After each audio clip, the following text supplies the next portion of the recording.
aking channel, and today wala akong makeup kasi I'm gonna be reviewing the palette from the BTLA. I believe this is from the LA Colors. This has 24 metallic eyeshadow, and this is what the box looks like. So, ganyan yung box niya. It's like an iridescent purple color na may accent na gold. Tapos may nakalagay dito na 24 eyeshadow. And pasensya na kayo sa kuko ko kasi hindi ko pa nalinisan yan. So, pasensya na. Now, this is the actual packaging of the palette. Magkasing kulay lang siya ng box niya. Gawa siya sa makapal na cardboard. And I prefer this kind of packaging kasi pag nahuhulog siya, hindi siya nagka-crack. And this one is very thick, guys. Very thick siya. And meron siya magnetic na lock dito para ma-secure yung mga eyeshadow. Okay, so here are the 24 colors. And there's our mix of warm and colorful or bright colors. Meron tayong bronze, gold, brown, pink, blue, green, and yellow. Tapos may kasama siyang blending brush. Now, I'm gonna do a quick swatch for you guys para makita niyo kung gaano siya ka-pigmented or powdery ba siya or creamy ba siya. And kukunin ko lang tong blending brush para hindi siya malaglag. So, ganyan siya, guys. Very pigmented naman siya pero medyo may pagka-powdery siya. Then, itry natin tong sa gitna, itong parang bronze. This one is very creamy and very pigmented din. Now, itry natin tong si yellow or gold. Super pigmented niya. Tapos, super creamy niya. Now, ito si turquoise. Tapos, itong si blue, royal blue. And ito naman si green. Pareho sila mga pigmented. Kaso nga lang, itong si blue, nakikita ko medyo powdery siya. Itong si turquoise, napaka-creamy niya. And ito namang si green. So far, iba-iba yung mga texture nila, pero lahat sila ay pigmented. I almost forgot to tell you the price. I got it for $799, but I'm not sure if that is a retail price kasi sabi nung babae, this was originally 1,200, parang ganun. Tapos, naka-discount siya. And I got it for $799. So today I decided to make a very colorful look. I think I'm gonna use these blues here. Light blue from the darkest blue. Kasi namimiss ko na yung mga ganong look kasi lately I've been putting makeup na mga neutral lang for daily use or for occasional. So, ngayon, ito-try ko yung mga bright colors. I also forgot to mention na meron siyang malaking mirror dito, guys. And I will use this one instead na ito kasi maliit to eh.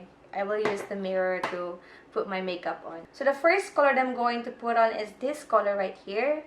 Medyo may anong tawag ito na kulay? Para siyang turquoise pero napaka-light na turquoise. Kasi may turquoise dito pero dark siya. Pero ito yung pinaka-light na turquoise.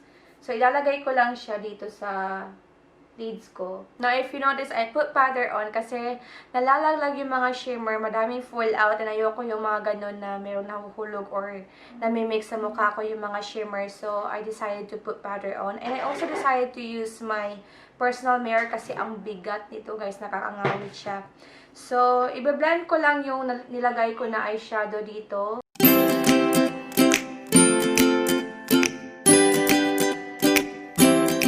So far, ganito pala yung look na nakukuha ko. The next color I'm going to use is another turquoise color pero mas darker siya kaysa sa una. And gagamitin ko yung blending brush na kasama sa palette. Ilalagay ko lang siya dito sa outer corner ng mata ko. I also like the blending brush na kasama kasi napaka-precise niya. Maliit siya na blending brush. So, madali siyang i-blend.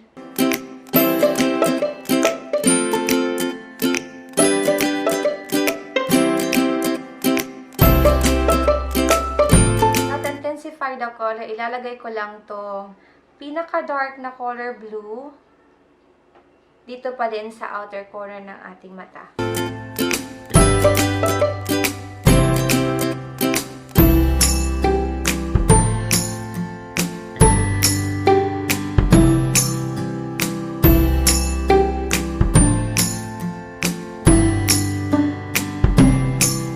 So far, ito pa lang yung natatapos ko. Maglalagay ako ulit ng pinaka-lightest na color blue sa mata ko kasi parang na-erase siya. Ilalagay ko lang siya dyan sa gitna. Next one, i-apply natin yung highlight natin. And of course, I'll pick the very lightest color right here. Wala tayong matte, so lahat dito ay shimmer or metallic. So, ilalagay lang natin ito sa ating outer corner para maging matingkad yung effect ng ating mata. Ang dami talagang fallout, guys. Kaya pag nag-eyeshadow kayo ng mga metallic, ng mga powdery, ng mga texture, kailangan talaga mayroong powder dito sa baba para madali lang siyang linisin. Tapos ilagay natin dito sa ibabaw ng ating, hindi sa ibabaw, pero sa ibaba ng ating kilay. Medyo konting-konti lang kasi napaka-shimmery niya. I think tapos na ako sa eyeshadow look ko. Mag-eyeliner na ako, tapos lilinisin ko to, and then I will be right back. Okay guys, I'm back, and this is my final look. Naka-eyeliner na ako, naka-mascara, and naka-lipstick. And if you're asking what lipstick I'm using the Maybelline Creamy Matte Lipstick in Nude Nuance. It's like a brownish nude color, which is perfect for this look kasi naka-dark eyeshadow tayo. And I like the color kasi it really complements my, my lip shade. So, like I said, the eyeshadow itself is very powdery. Meron naman siya yung iba, yung parang sa atin na mga kulay, parang hindi siya masyadong powdery.